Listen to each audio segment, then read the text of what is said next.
Hey guys, welcome back to the channel. ಮೊದಲನೇದಾಗಿ ನಮ್ಮ John ಸಿನಾ ಹಾಗೆ ಅಂಡರ್ಟೇಕರ್ ಅವರ ಬಗ್ಗೆ ಮಾತಾಡೋದಾದ್ರೆ ನಿಮಗೆ ಗೊತ್ತಿರಬಹುದು, ಇವರಿಬ್ಬರ ಮ್ಯಾಚ್ ನಮಗೆ ರಸಲ್ ಮೇನಿಯಾ 34 ಅಲ್ಲಿ ನೋಡೋದಕ್ಕೆ ಸಿಕ್ಕಿತ್ತು. ಅಂಡ್ ಈ ಒಂದು ಮ್ಯಾಚ್ ಯಾವ ರೀತಿ ಇತ್ತು ಅಂತ ನಿಮ್ಮೆಲ್ಲರಿಗೂ ಕೂಡ ಗೊತ್ತಿರುತ್ತೆ. 5 ನಿಮಿಷನೂ ಕೂಡ ಈ ಒಂದು ಮ್ಯಾಚ್ ನಮಗೆ ನೋಡೋದಕ್ಕೆ ಸಿಗೋದಿಲ್ಲ. ನಮ್ಮ ಜಾನ್ ಸಿನಾ ಅವರು ರಸಲ್ ಮೇನಿಯಾಗೆ ಹೋಗ್ಲೇಬೇಕು ಅಂತ ಸಿಕ್ಕಾಪಟ್ಟೆ ಟ್ರೈ ಮಾಡ್ತಾ ಇರ್ತಾರೆ. ಅವರಿಗೆ ಆ ಕಡೆ ಫಾಸ್ಟ್ ಲೈನ್ ಅಲ್ಲೂ ಕೂಡ ಗೆಲ್ಲೋದಕ್ಕೆ ಆಗ್ಲಿಲ್ಲ, ಎಲಿಮಿನೇಷನ್ ಚೇಂಬರ್ ಅಲ್ಲೂ ಕೂಡ ಗೆಲ್ಲೋದಕ್ಕೆ ಆಗೋದಿಲ್ಲ. ಸೊ ಫೈನಲಿ ಅಂಡರ್ಟೇಕರ್ ಅವ್ರನ್ನಂತೂ ನಾನು ಫೇಸ್ ಮಾಡ್ತೀನಿ ರಸಲ್ ಮೇನಿಯಾದಲ್ಲಿ ಅಂತ ಹೋಗ್ತಾ ಇರ್ತಾರೆ. ಬಟ್ ಅಂಡರ್ಟೇಕರ್ ಅವರು ಕೂಡ ರಸಲ್ ಮೇನಿಯಾಗೆ ಬಂದಿರೋದಿಲ್ಲ.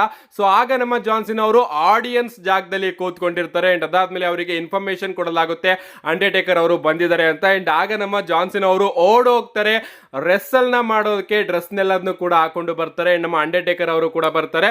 5 ನಿಮಿಷದಲ್ಲಿ ಜಾನ್ ಸಿನಾ ಅವ್ರನ್ನ ಸೋಲ್ಸಿ ಹೊರಟೋಗ್ತಾರೆ ಅಂತಾನೆ ಹೇಳ್ಬಹುದು.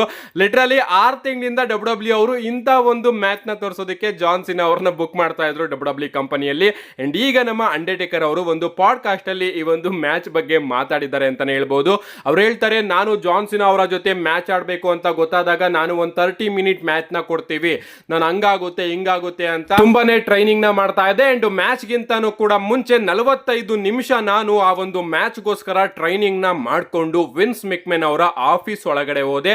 ಅಂಡ್ ಆಗ ವಿನ್ಸ್ ನನ್ನ ಜೊತೆ ಮಾತಾಡ್ತಾ ಇದ್ರು, ಈ ಒಂದು ಮ್ಯಾಚ್ ಜಾಸ್ತಿ ಹೊತ್ತು ನೋಡೋದಕ್ಕೆ ಸಿಗೋದಿಲ್ಲ ಅಂತ. ಅಂಡ್ ಅದಾದ್ಮೇಲೆ ಅವರು ಜಾನ್ ಸಿನಾ ಅವ್ರನ್ನು ಕೂಡ ಕರೆದ್ರು.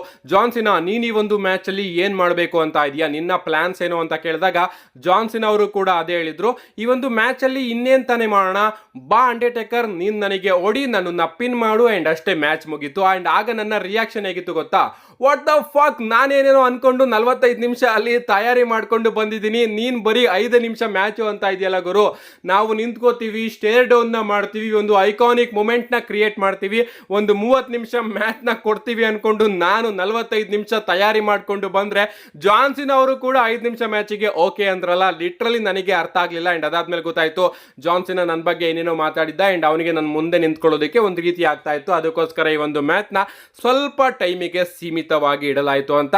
ಏನೇ ಆಗ್ಲಿ, ಆ ಒಂದು ಮ್ಯಾಚ್ ನನಗೆ ಇಷ್ಟ ಆಗ್ಲಿಲ್ಲ. ಅಂಡ್ ಆ ಒಂದು ಮೂಮೆಂಟ್ ನನಗೆ ಸಿಕ್ಕಾಪಟ್ಟೆ ಶಾಕ್ ಆಗಿತ್ತು ಅಂತ ನಮ್ಮ ಅಂಡರ್ಟೇಕರ್ ಅವರು ಜಾನ್ ಸಿನಾ ಹಾಗೆ ಅವರ ಮ್ಯಾಚ್ ಬಗ್ಗೆ ಒಂದು ಪಾಡ್ಕಾಸ್ಟ್ ಅಲ್ಲಿ ತನ್ನ ರಿಯಾಕ್ಷನ್ ನ ಕೊಟ್ಟಿದ್ದಾರೆ. ನೆಕ್ಸ್ಟ್ ಅಪ್ಡೇಟ್ ಕಡೆ ಬರೋದಾದ್ರೆ ಇದಿರ್ತಕ್ಕಂಥದ್ದು ಇಂಟರ್ನ್ಯಾಷನಲ್ ಪ್ರೀಮಿಯಂ ಲೈವ್ ಇವೆಂಟ್ ಬಗ್ಗೆ. ಲಿಟರಲಿ ಗೈಸ್, 2024ರಲ್ಲಿ ನಮಗೆ ಇನ್ನೂ ಬಹಳಷ್ಟು ಇಂಟರ್ನ್ಯಾಷನಲ್ ಪ್ರೀಮಿಯಂ ಲೈವ್ ಇವೆಂಟ್ ಗಳು ನೋಡೋದಕ್ಕೆ ಸಿಗುತ್ತೆ.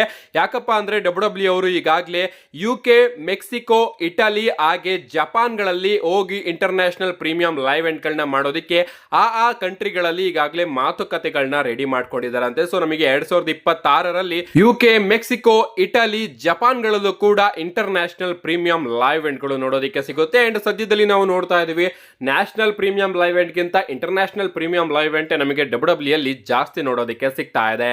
ನೆಕ್ಸ್ಟ್ ಅಪ್ಡೇಟ್ ಕಡೆ ಬರೋದಾದ್ರೆ ಇದಿರ್ತಕ್ಕಂಥದ್ದು ರಸಲ್ ಮೇನಿಯಾದ ಟ್ರಿಪಲ್ ಥ್ರೆಡ್ ಮ್ಯಾಚ್ ಬಗ್ಗೆ. ನಾನಿಲ್ಲಿ Seth Rollins, Roman Reigns, CM ಪಂಕ್ ಅಥವಾ ಜಾನ್ ಸಿನಾ, ಕೋಡಿ ರೋಡ್ಸ್ ಹಾಗೆ CM ಪಂಕ್ ಅವರ ಟ್ರಿಪಲ್ ಥ್ರೆಡ್ ಮ್ಯಾಚ್ ಬಗ್ಗೆ ಮಾತಾಡ್ತಾ ಇಲ್ಲ, ಬದಲಿಗೆ ವಿಮೆನ್ಸ್ ಟ್ರಿಪಲ್ ಥ್ರೆಡ್ ಮ್ಯಾಚ್ ಬಗ್ಗೆ ಮಾತಾಡೋದಕ್ಕೆ ಬಂದಿದ್ದೀನಿ. ಅಪ್ಡೇಟ್ ಗಳು ಬರ್ತಿರೋ ಪ್ರಕಾರ ನಮಗೆ ವಿಮೆನ್ಸ್ ವರ್ಲ್ಡ್ ಚಾಂಪಿಯನ್ಶಿಪ್ ಗೆ ರಸಲ್ ಮೇನಿಯಾದಲ್ಲಿ ಡಬ್ಲ್ಯೂ ಅವರು ಒಂದು ಟ್ರಿಪಲ್ ಥ್ರೆಡ್ ಮ್ಯಾಚ್ ನ ಪ್ಲಾನ್ ಮಾಡ್ತಾ ಇದೆಯಂತೆ.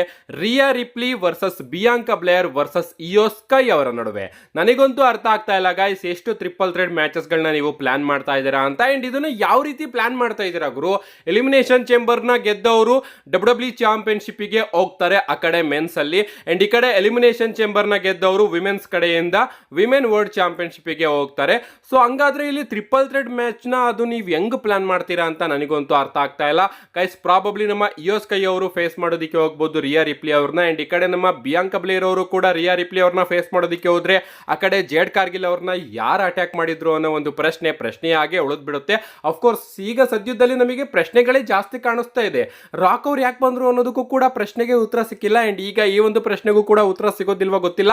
ಏನೇ ಆಗ್ಲಿ ಗೈಸ್, ರಸಲ್ ಮೇನಿಯಾ 41 ನ ಕಾರ್ಡ್ ನ ನಾವು ಕಂಪ್ಲೀಟ್ ಆಗಿ ಗಮನಿಸಬೇಕು ಅಂದ್ರೆ ಈ ಬಾರಿಯ ಎಲಿಮಿನೇಷನ್ ಚೇಂಬರ್ ದೂರ ಆಗ್ಬೇಕು.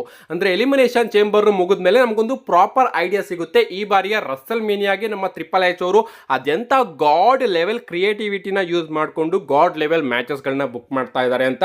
ಸದ್ಯಕ್ಕೆ ಅಪ್ಡೇಟ್ ಗಳು ಬರ್ತಿರೋ ಪ್ರಕಾರ ಇಯೋ ಸ್ಕೈ, ಬಿಯಾಂಕಾ ಬ್ಲೇರ್ ಹಾಗೆ ರಿಯಾ ರಿಪ್ಲಿ ಅವರ ನಡುವೆ ಕೂಡ ನಮಗೊಂದು ಟ್ರಿಪಲ್ ಥ್ರೆಡ್ ಮ್ಯಾಚ್ ರಸ್ಸಲ್ ಮೇನಿಯಾದಲ್ಲಿ ನೋಡೋದಕ್ಕೆ ಸಿಗಬಹುದಂತೆ.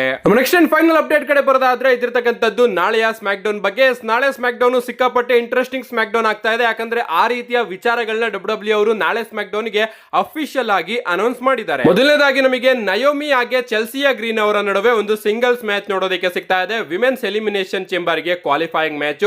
ಇದಾದ್ಮೇಲೆ ನಮಗೊಂದು big massive triple threat match ಕೂಡ ನೋಡೋದಕ್ಕೆ ಸಿಗ್ತಾ ಇದೆ. Damian Priest versus Braun Strowman versus Jacob Fatu ಅವರ ನಡುವೆ ಮೆನ್ಸ್ ಎಲಿಮಿನೇಷನ್ ಚೇಂಬರ್ ಗೆ ಕ್ವಾಲಿಫೈಯಿಂಗ್ ಮ್ಯಾಚ್. ಈ ಒಂದು ಮ್ಯಾಚ್ ನ ನೋಡೋದಕ್ಕೆ ನಾನಂತೂ ಸಿಕ್ಕಾಪಟ್ಟೆ ಕಾಯ್ತಾ ಇದ್ದೀನಿ. ಲಿಟರಲಿ ಗೈಸ್, ಎಷ್ಟು ದೊಡ್ಡ match. Damian Priest, Braun Strowman ಹಾಗೆ ಜಾಕೋಬ್ ಫಾಟೋ ಒಂದೇ ಮ್ಯಾಚ್ ಅಲ್ಲಿ ನಮಗೆ ನೋಡೋದಕ್ಕೆ ಸಿಗ್ತಾ ಇದ್ದಾರೆ.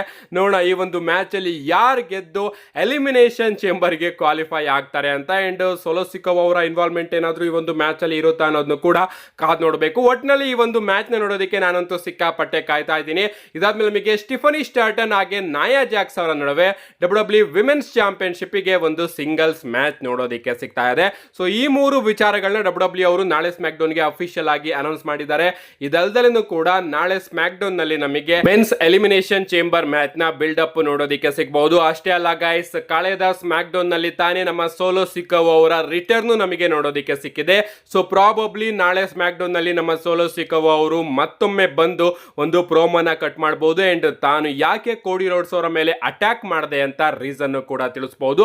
And of course American night ಮೇರ್ ಕೋಡಿ ರೋಡ್ಸ್ ಅವರು ಕೂಡ ನಮಗೆ ನಾಳೆ ಸ್ಮ್ಯಾಕ್ ಡೌನ್ ನಲ್ಲಿ ನೋಡೋದಕ್ಕೆ ಸಿಗ್ತಾರೆ. ಸೊ ಸಿಕ್ಕಾಪಟ್ಟೆ ಇಂಟ್ರೆಸ್ಟಿಂಗ್ ಆಗಿ ಕಾಣಿಸ್ತಾ ಇದೆ ನಾಳಿನ ಸ್ಮ್ಯಾಕ್ ಡೌನ್. ಯಾರು ಕೂಡ ಮಿಸ್ ಮಾಡ್ಕೋಬೇಡಿ. ಮಿಸ್ ಮಾಡ್ಕೊಂಡ್ರು ಕೂಡ ನನ್ನ ಚಾನಲ್ ಅಲ್ಲಿ ವಿಡಿಯೋನ ಅಪ್ಲೋಡ್ ಮಾಡ್ತೀನಿ, ಅದಕ್ಕೋಸ್ಕರ ಚಾನಲ್ ನ ಸಬ್ಸ್ಕ್ರೈಬ್ ಮಾಡ್ಕೊಳ್ಳಿ. See you guys in my next video.